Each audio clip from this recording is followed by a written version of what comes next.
বাঙালি খানায় সবাইকে স্বাগত জানাই। আপনারা তো অনেকভাবে ডিম আলুর ডালনা রান্না করে খেয়েছেন। একবার আমার মতন করে সহজ পদ্ধতিতে আপনিও শিখে নিতে পারবেন ছোট ছোট টিপস সহ। তবে আজকে আমি এখানে কিভাবে ডিম আলুর ডালনা রান্না করলাম এত তেল মশলা কম দিয়ে, চলুন সেটা একবার দেখে নেওয়া যাক ভিডিওর মাধ্যমে। এতটাই সুস্বাদু হয়েছিল খেতে, আপনি একবার রান্না করলে বারবার রান্না করবেন। আশা করছি আজকের ভিডিওটি ভালো লাগবে। সকল বন্ধুদের কাছে অনুরোধ করছি সম্পূর্ণ ভিডিওটি দেখার। এখানে আমি আগের থেকে বেশ কিছুটা ডিম আর আলু নিয়ে নিয়েছি। তবে ডিমগুলো কিন্তু সেদ্ধ করা আছে, আর আলুগুলোকে ছোট ছোট টুকরো করে কেটে নিয়েছি। আপনারা আপনাদের পছন্দ মতন আলুগুলো কেটে নিতে পারেন। তবে আলুগুলো কিন্তু আমি ভেজে রান্না করব। হালকা করে ডিমগুলোর গায়ে কিন্তু আমি কেটে নিয়েছি। একটা কড়াইতে বেশ কিছুটা সরষের তেল অ্যাড করব। একটু লবণ আর হলুদের গুঁড়ো দিয়ে আলুগুলোকে বেশ ভালো করে ভেজে নিতে হবে।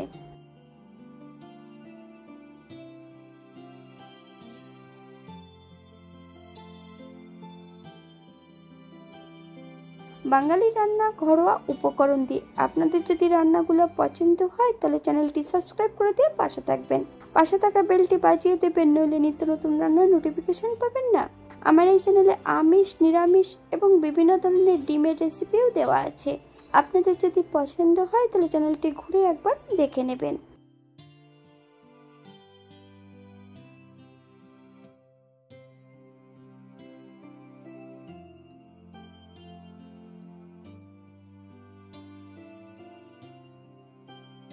আমি একই তেলের মধ্যে ডিমগুলোও ভেজে নেব, তবে একটু কাশ্মীরি লঙ্কার গুঁড়ো অ্যাড করব। মিডিয়াম আঁচে বেশ কিছু সময় ডিমগুলো ভেজে নিতে হবে। তবে খুব বেশি কিন্তু আমি এখানে ডিমগুলো ভাজবো না। আপনারা আপনাদের পছন্দ মতন ডিমগুলো ভেজে নিতে পারেন।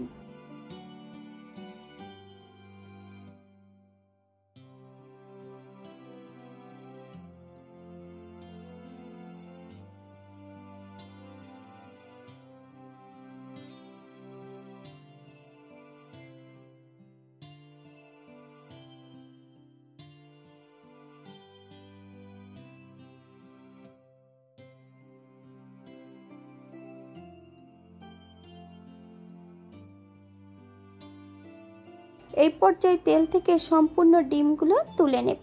আপনারা এর থেকে কম বেশি ভেজে নিতে পারেন। একই তেলে রান্না করব। ফোড়নে রেখেছি সাদা জিরে,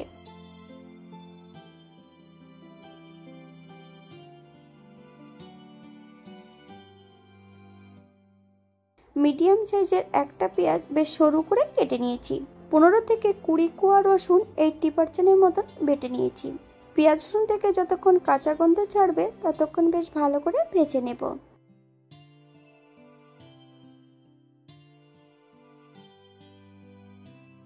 আগের থেকে এখানে আমি বেশ কিছুটা মশলা বেটে রেখেছি। আদা, জিরে, ধনে, গরম মশলা একই সঙ্গে বেটে রেখেছি।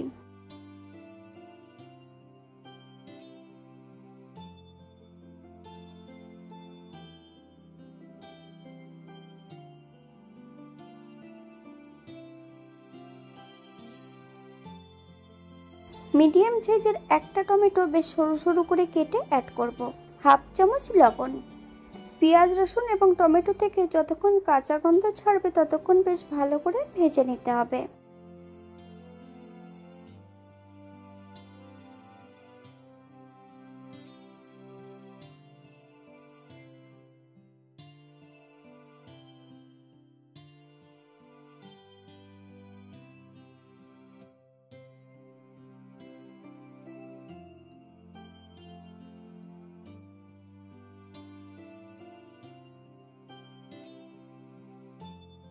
হাফ চামচ কাশ্মীরি লঙ্কার গুঁড়ো, হাফ চামচ হলুদ গুঁড়ো,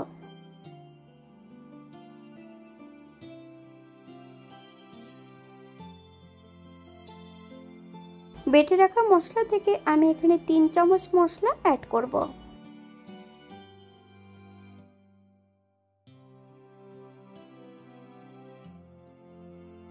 মিডিয়াম আঁচে বেশ মশলাটা ভালো করে ভেজে নিতে হবে।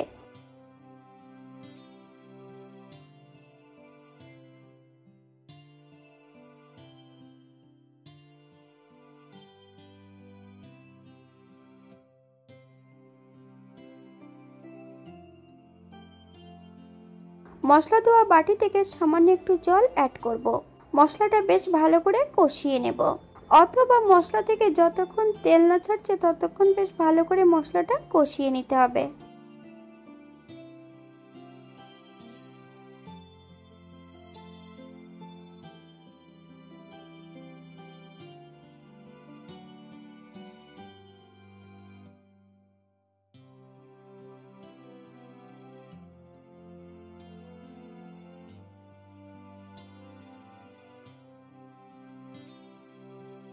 মশলা থেকে তেল ছেড়ে দিয়েছে, ভেজে রাখা সম্পূর্ণ আলুগুলো অ্যাড করে দেব।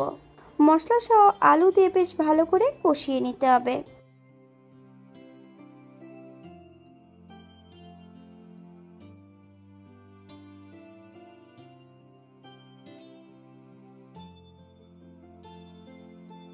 ডিম মশলা আলু সহ বেশ ভালো করে আবারও আমি কষিয়ে নেব।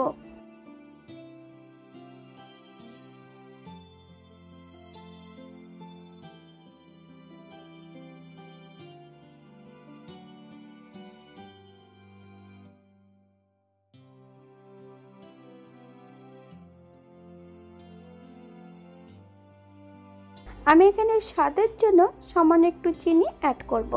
আপনারা যদি পছন্দ করেন তাহলে পরিমাণে বাড়িয়ে দিতে পারেন।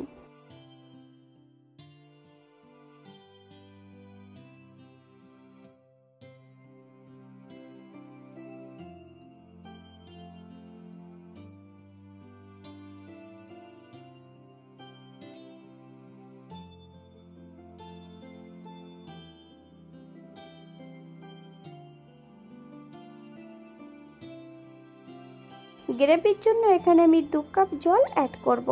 আপনাদের যতটা গ্রেভির প্রয়োজন আপনারা ততটা জল অ্যাড করতে পারেন।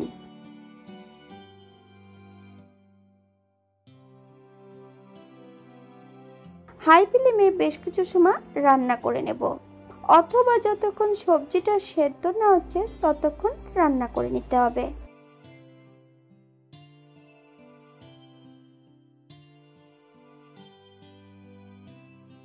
এই পর্যায়ে একবার চেক করে নিতে হবে যে সবজিটা সেদ্ধ হয়েছে কিনা।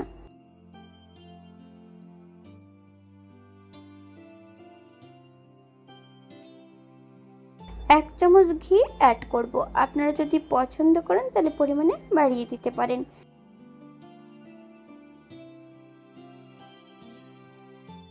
গ্যাসের ফ্লেমটা অফ করে দিয়ে 5 মিনিটের জন্য স্ট্যান্ডিং টাইম দেব, তারপর সার্ভ করব। এটা দেখতে যেমন ভারী সুন্দর হয়েছিল, এটা গরম ভাতে, রুটি, পরোটা, লুচি সবকিছুর সঙ্গে অসম্ভব ভালো লাগবে। আপনারা বাড়িতে একবার একই পদ্ধতিতে এমনভাবে ডিমের ডালনা তৈরি করে নেবেন। এখানে যে উপকরণগুলো আমি অ্যাড করেছি আপনারা এর থেকে কম বেশি করে নিতে পারেন।